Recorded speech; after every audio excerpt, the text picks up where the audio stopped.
حضرت ابراہیم علیہ السلام جب بہت بوڑھے ہو چکے تھے اور حضرت سارہ علیہ السلام بھی بانجھ تھیں، تو ایک مرتبہ کچھ لوگ حضرت ابراہیم علیہ السلام کے پاس آئے۔ وہ لوگ حضرت ابراہیم علیہ السلام کے لیے بالکل اجنبی تھے۔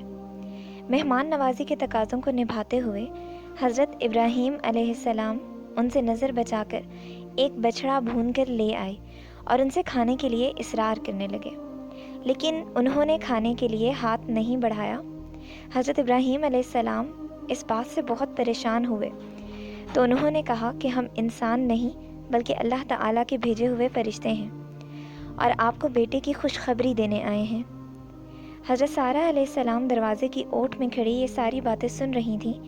بیٹے کی خوشخبری سن کر بے اختیار اپنے سر کو ہاتھ مارا اور کہا کہ میں بانجھ ہوں، بھلا میرے ہاں اولاد کیسے ہوگی؟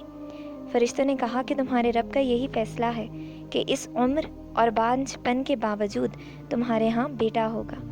چنانچہ ان دونوں کو اللہ تعالیٰ نے بہت عرصے بعد بیٹا عطا فرمایا، جن کا نام حضرت اسحاق علیہ السلام رکھا گیا، اور انہی سے بنی اسرائیل کا سلسلہ آگے بڑھا۔ حضرت یوسف علیہ السلام بھی انہی کے بیٹے تھے۔ حضرت زکریا علیہ السلام جو حضرت مریم علیہ السلام کے خالو تھے، اور جس وقت حضرت مریم علیہ السلام ہیکل میں گوشہ نشین تھیں، تو حضرت زکریا علیہ السلام ہی ان کے سارے معاملات کو دیکھتے تھے۔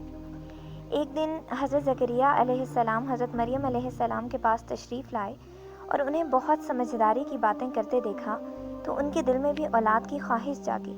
حالانکہ وہ بہت بوڑھے ہو چکے تھے اور ان کی بیوی بھی بانجھ تھی، مگر اللہ تعالیٰ کے نبی اللہ کی رحمت سے کبھی مایوس نہیں ہوا کرتے۔